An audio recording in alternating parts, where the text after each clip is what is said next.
La Bible est-elle la parole véritable de Dieu? Est-elle la parole de Dieu tout simplement?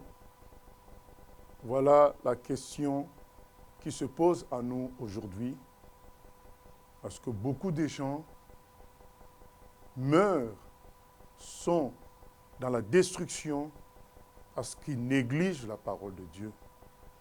Et comme les forces des ténèbres savent que la Bible est la parole de Dieu, ils ont monté toutes sortes de fausses histoires concernant la Bible pour décourager les gens à la lire et à recevoir la vie éternelle, à recevoir la vie de Dieu.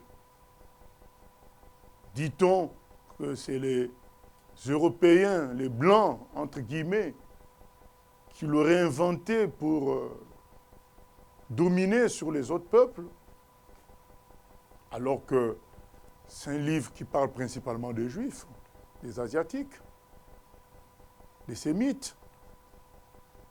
Dit-on qu'elle contient beaucoup de contradictions en son sein?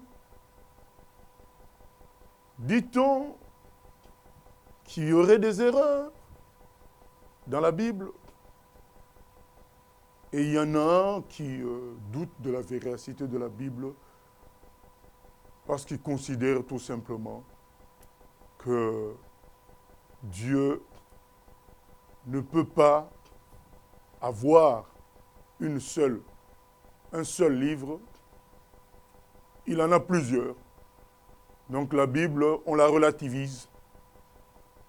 Elle est à mettre au même niveau que les autres livres. Nous voulons dire aujourd'hui que la Bible est la seule, l'unique parole de Dieu. Car lorsque vous voulez vous révéler à une personne, vous voulez vous montrer à quelqu'un, vous ne prenez pas de chemins qui se contredisent. Vous ne prenez pas des dogmes qui se contredisent. On prend un seul chemin, une seule direction, afin que ça soit clair pour la personne à qui on veut se révéler. Alors, commençons par le début. Au début, l'homme était dans le jardin d'Éden. Dieu n'était pas un mystère pour lui. Il était face à Dieu. Mais lorsqu'il a péché, le péché a corrompu sa nature. D'où l'homme ne pouvait plus saisir Dieu comme avant. C'est comme si vous demandez à un chien de saisir l'homme. Le péché a fait que l'homme a vu sa nature transformée de sorte qu'il n'était plus accessible à la parole de Dieu, à l'expression divine. Mais il pouvait, à une certaine mesure, saisir le message de Dieu sans que ça soit dans sa totalité. Et cette certaine mesure, c'était quoi? C'était la nature. C'est ce que nous explique Romains au chapitre 1er et au chapitre 2. Dieu s'est révélé à travers la nature, la grandeur, la beauté de la nature à l'homme. Dieu s'est révélé aussi dans la conscience de l'homme. L'homme sentait que Dieu existait. L'étape prochaine a été la révélation directe. C'est-à-dire Dieu lui-même a parlé à un homme dans une génération. C'est ainsi qu'est arrivée la génération de Noé. Et pendant sa génération, Dieu lui a parlé à lui-même. Et ça a fait qu'il a pu sauver 8 personnes du déluge. Et après le déluge, un nouveau monde a commencé. Dieu continuait à se révéler à un homme dans sa génération. Il s'est révélé à Abraham. Mais certains diront pourquoi à un homme? Oui, puisque l'homme étant dans le péché, dans la concurrence, dans la rivalité, dans la convoitise, si Dieu s'était révélé à plusieurs à la fois, ça allait faire toujours des conflits. Comme quoi, c'est moi qui ai la meilleure révélation. Et non pas toi. Alors Dieu s'est révélé à un homme.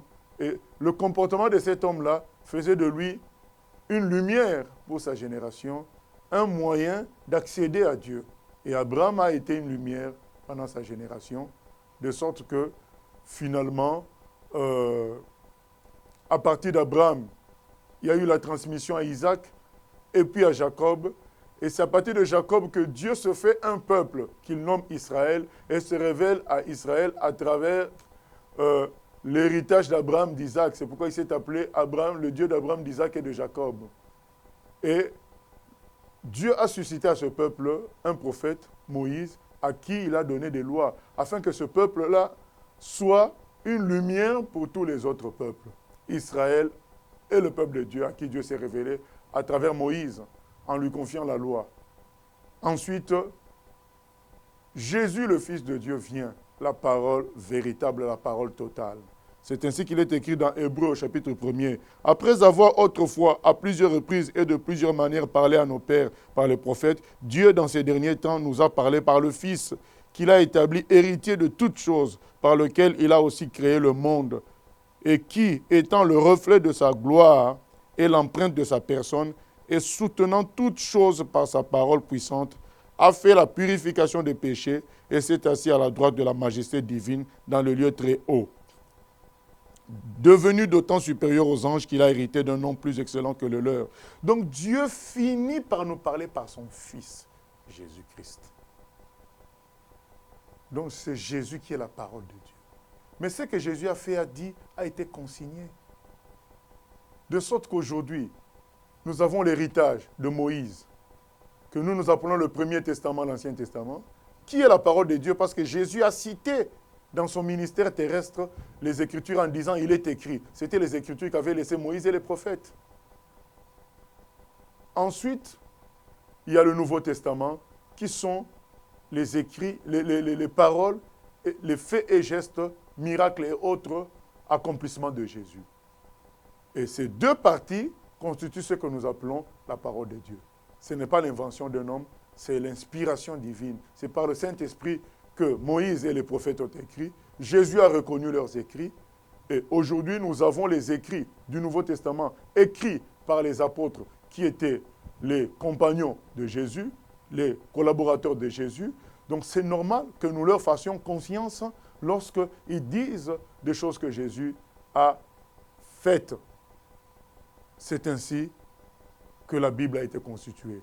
Une partie formée par les écrits concernant l'histoire d'Israël et l'origine de l'humanité, et une partie concernant la révélation de la grâce par Jésus-Christ, notre Sauveur. Et dans la Bible, il y a une telle cohérence. Malgré le fait qu'il y a 66 livres, il y a une unité. Et cette unité, c'est quoi? C'est la révélation du Fils de Dieu qui vient sauver toute l'humanité.